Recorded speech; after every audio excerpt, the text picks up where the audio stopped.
thank you for your attention for the next few minutes.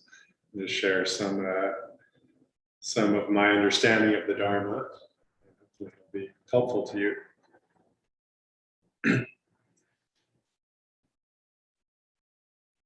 My talks over the last few months have been based on this Zen poem, The Identity of Relative and Absolute. And I typically take 2 or 4 lines and just use them as a starting point or an ending point or a middle point on a Dharma that's alive for me at this time. So the lines for today go as follows. Each thing has its own intrinsic value and is related to everything else in function and position. Ordinary life fits the absolute as a box and its lid. The absolute works together with the relative like 2 arrows meeting in midair.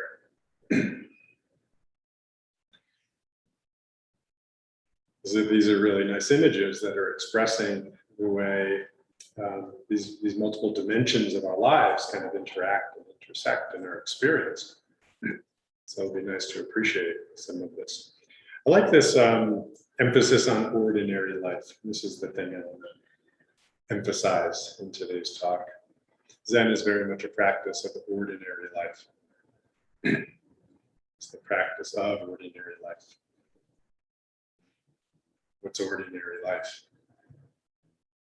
Sitting, breathing, eating, shitting, brushing your teeth, walking, relating, arguing, working. All of these things. These are kind of a fundamental fabric of our human existence. Opposed to these experiences, these efforts. And this is the material for Zen practice. We wake up within our experience of these things. It's not a rarefied kind of esoteric practice. It certainly isn't an esoteric philosophy in any way. And there's a lot of spiritual practices that are esoteric, that are very philosophical. Not that those are the same thing, but they're 2 non-ordinary things. There's a lot of spiritual practices that have a different kind of approach to opening up the practitioners to the absolute dimension. These are all very familiar with the relative dimension, our separateness and the separateness of all things and phenomena from each other. That's the relative dimension. But we want to grow into and open up to our experience of the absolute dimension, the oneness, the unity dimension. And then to really experience the fact that they're both the same.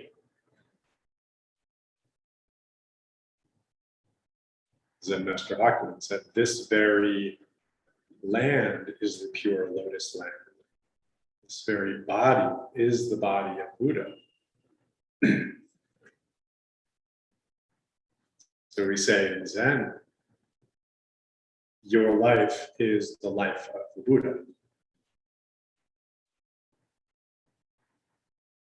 When we first start practice, we hear this and we don't believe it. That's not true. And then we start to think perhaps, well, that means I have this special life. It's almost the narcissistic understanding of this truth, which isn't necessarily inaccurate, it's just limited. I'm the Buddha. God. Well, that's true, actually. Yeah, you are Buddha, you're God. But this like, what you're making it out to be is off.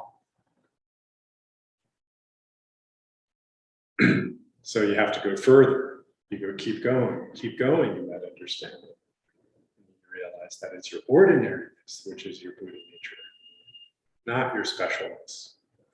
It's Buddha nature too, of course, but it's limited. It's the ordinariness where it's really coming through.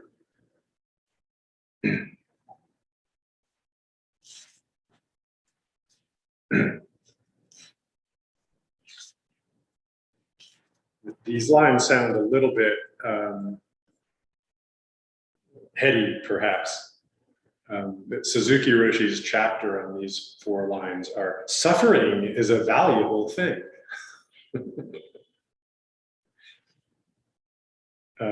Which is great. I don't know if I'll get all the way there or go there in that direction with this, but that's the essence of these lines. That's what we're really talking about, ordinary life. We're talking about the quality of our experience here. Okay. Each thing has its own intrinsic value, and it's related to everything else in function and position. Intrinsic value here doesn't mean like an exchange value. It actually means something like intrinsic merit. It's intrinsic merit. Everything in your life, everything in the world has intrinsic merit, just by virtue of its being it. Every single thing. Every pebble, every rock, every teacup, and then every experience, every sip, every pleasure, every pain. Certainly every person. Intrinsic merit. It isn't earned merit.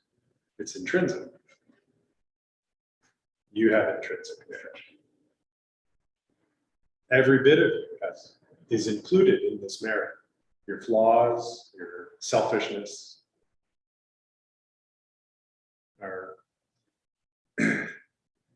quirks, or irritating tendencies, our cravings have intrinsic.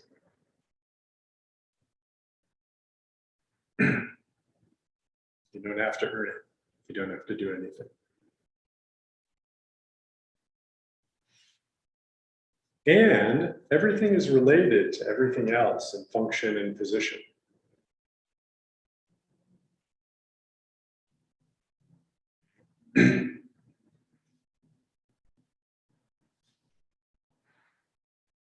And this function and position changes over time.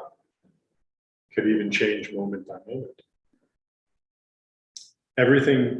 Nothing loses its intrinsic merit, while its function and position perhaps change. And this is the beauty. Intrinsic merit, change in function and position. Never separate from function and position.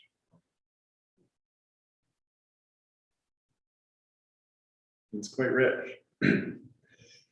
So Sokyo shared with me this installation that's just here over my shoulder. It's a, what's the word for the mass? Polybezoar. A polybezoar? Bezoar. Bezoar. Polybezoar, which is a mass of accumulated nylon and other man-made, mostly petroleum products. Yeah, that are laced throughout the sands of, in this case, United Arab Emirates. And the camels, you might see the photos over here. The camels can't distinguish between what's food and what isn't. They think anything that isn't sand is food. So they ingest these, and then these things accumulate into these huge masses. This is 60 pounds, this one right here, in the camels' bellies. And ultimately they kill the camels for obvious reasons. So 1 in 100 camels, is that worldwide or just in the UAE? In the UAE, that's where the research study is. Okay, so this study was done in the UAE, and 1 in 100 camels are dying from this condition that's prevalent. So what's in here? I see a lot of nylon strings, and there's some, I don't know, what looks to be washcloths and fabrics of some sort, and things like this. So each nylon thread it has intrinsic merit. And it was created at one point and it had a function and position, at that point. And maybe it was part of a garment or a bag. And it had a function and position there. Never losing or changing even its intrinsic merit. And then it decomposed. It was cast away and decomposed, and it ended up in the sand. And now it has a function and position in the sand. Now nobody's saying anything about right or appropriate function and position, but this is certainly something we can look at. What is the function and position? What is the functioning and positioning of each thing at any given time? Right, and then it ends up here, killing a camel. Function, position. Now it's taken up function and position in this art installation. It's helping to raise all of our awareness about this condition that's happening on the other side of the world. It may be something that we can do about that, or maybe just opening up our hearts to what's happening with these camels.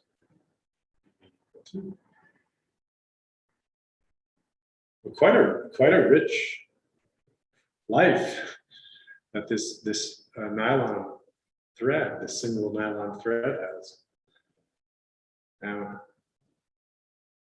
imagine, your own life, your own self, your own being, the intrinsic merit of that, evolving, changing, function, position. Life.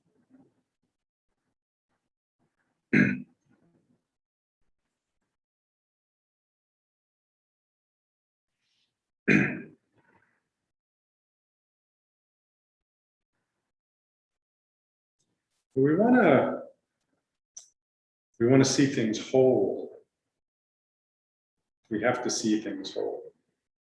That's what our practice is all about, is seeing and experience ourselves and the world as one. Seeing things whole, seeing ourselves whole. And that means seeing them in their specificity, their relative uniqueness, without ever losing the context that has created them, that gives them meaning.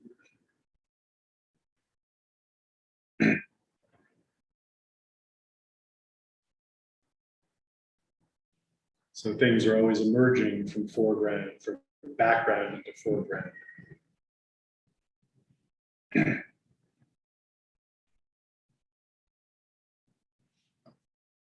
When the foreground is something that's really special or dramatic, maybe it's a stage play, and the action is really dramatic, and the actors, actresses are really good and charismatic, and your attention is really drawn to them. Maybe you lose the sense of the background as you're focused on it.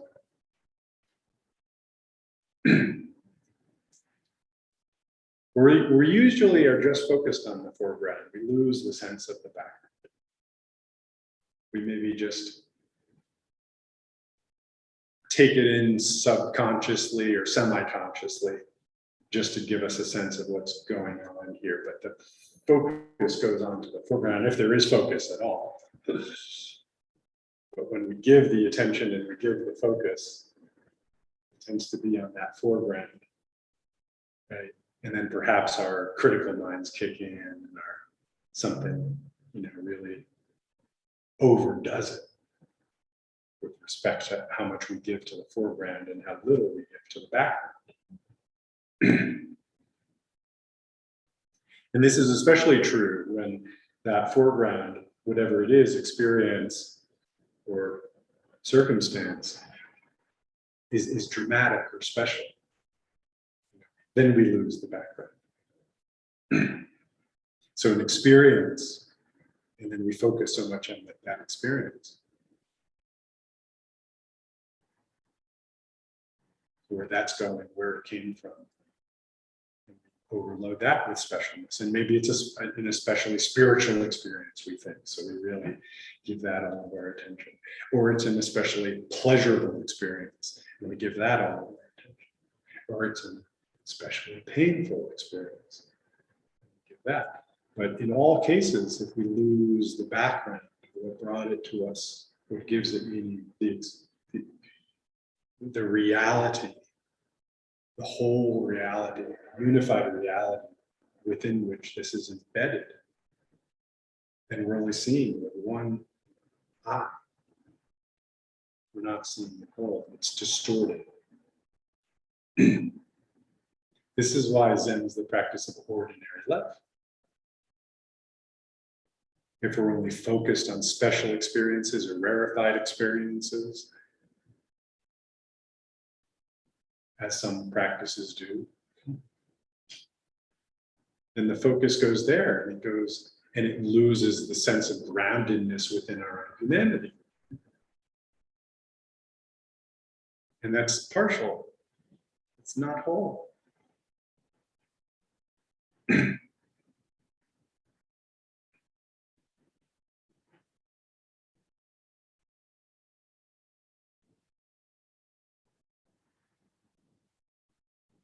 So we practice being ordinary, which doesn't be dull or meaningless at all. It just means lacking that extra investment, that selfish investment, lacking that. That's what ordinary means. And in that experience, it becomes extraordinary.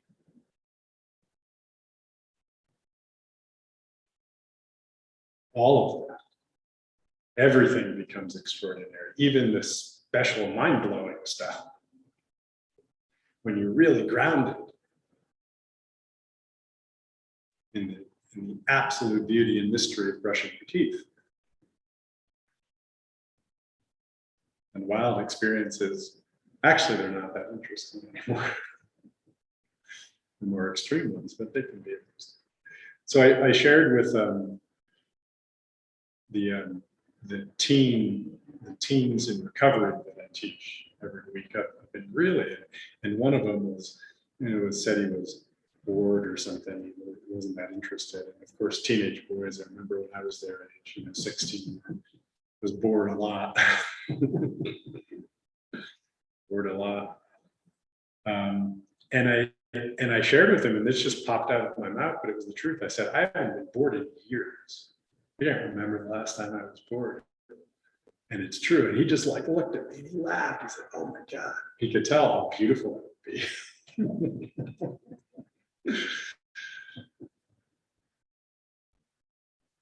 But it's true. It's true. I mean, I haven't. I remember a time, I think it was about 3 or 4 months ago, and I was feeling dull for a little bit. And it's like, oh, wow. It's like looking maybe for something stimulation or something. And I went, oh my God, am I bored? Am I bored? And then I was like, wow, this is interesting. I might be bored. And I wasn't bored anymore.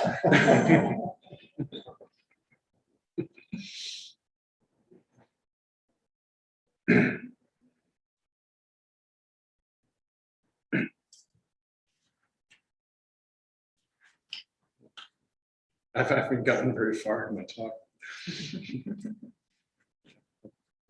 Just free associate for a little bit, just expand a little bit and wrap up.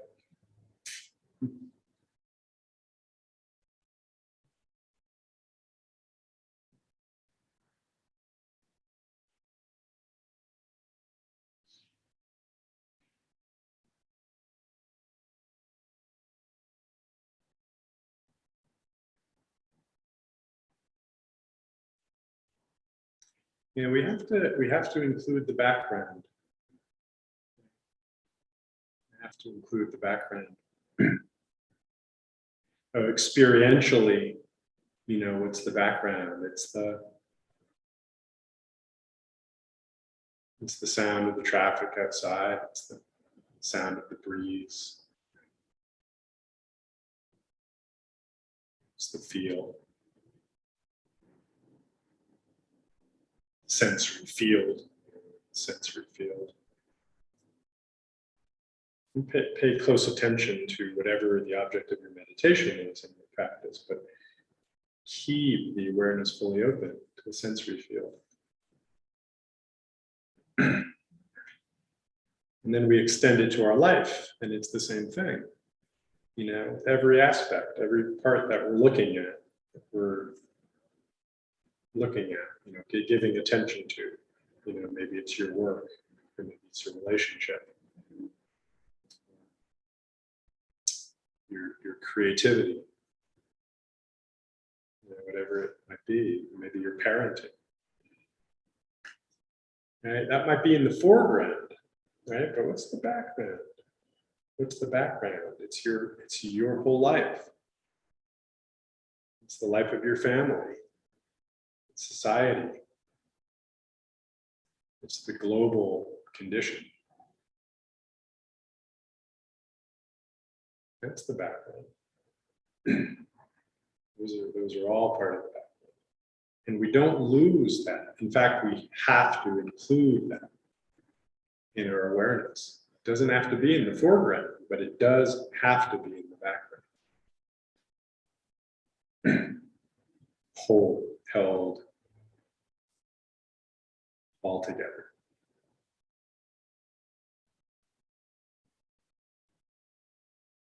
So you can practice this. That's why Zen is so beautiful. So you can practice it anytime, any place. By yourself or with others. All the time.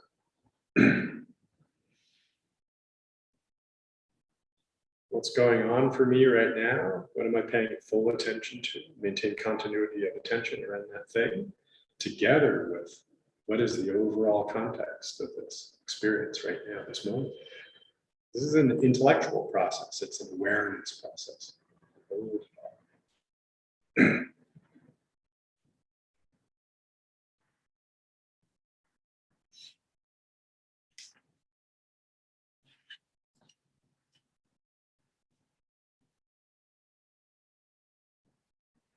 But your life is the life of the Buddha.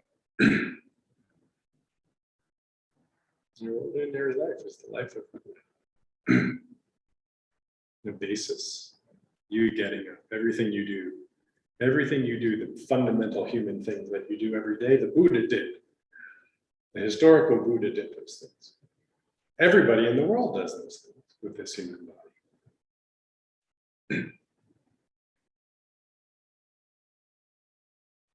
It's a beautiful basis of our lives. This is what we're waking up within.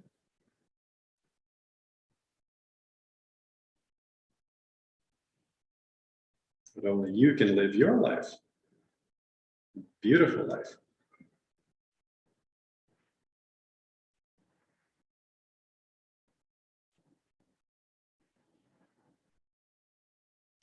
I'll end with these qualities to bring, to our practice, which really, I'm talking about ordinary life, to bring to your ordinary life. We talk in Zen about faith, doubt, and determination being the three qualities that you bring to your practice. Faith, doubt, and determination. And I want to reword faith and doubt. I'm going to say faith is confidence, doubt is curiosity. Confidence and curiosity. These are the qualities that you need to bring.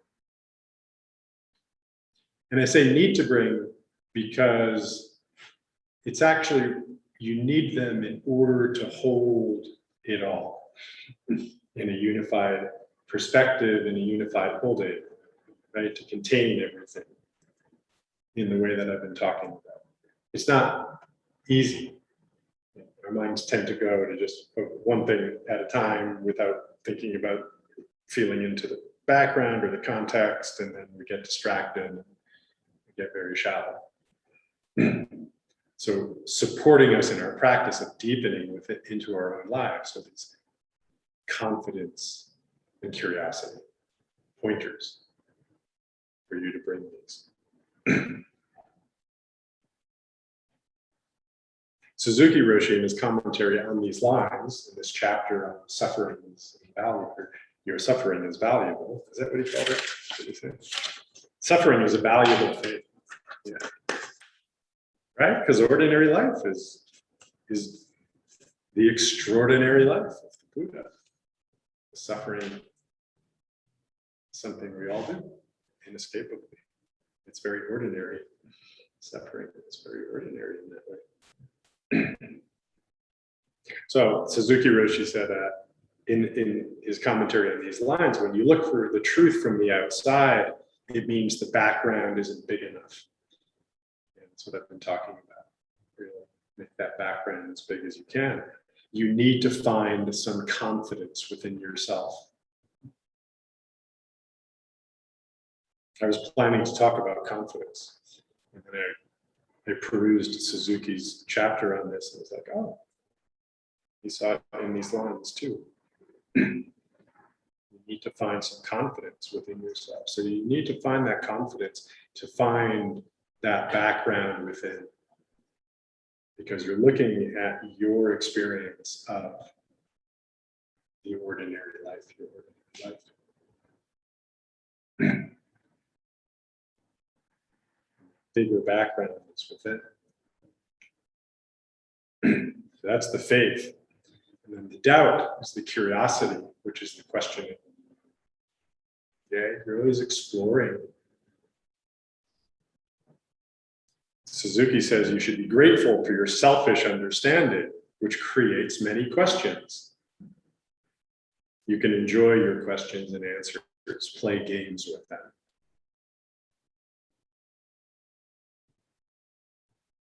But I like this a lot. You definitely need the curiosity. Explore, investigate, ask what's going on, and then feel into what's going on with your experience. Yeah. And then don't make it any especially meaningful. Oh, well, that's what's going on. How about now? It's like, oh, how might I address this? Did that work? No. Is that a good idea? No. Maybe not. Make mistakes. Play with your investigation. Play with your questions. But ask the questions, feel into it, open yourself up to the background. Because the problems are caused when we lose the unity.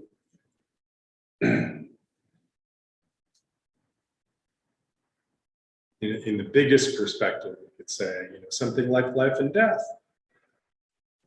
In our biggest perspective, they're part of the same thing. We're just phase transition. It's part of the same thing. But when we don't see that, say, here's life and death is the background, or maybe here's death and life is the background, right? And we're focused here and we just focus there. We don't see the unity. Then it becomes a problem. Like the relationship between those two become like a problem solution kind of thing. Well, death is the problem and life is the solution. Something like that. So how do I get more of life and less of death? It just becomes a drama. But when you see them whole,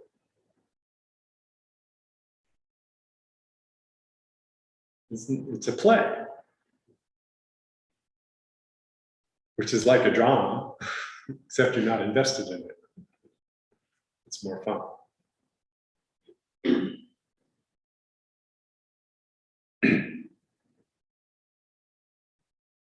So keep going with your practice and you'll never be bored.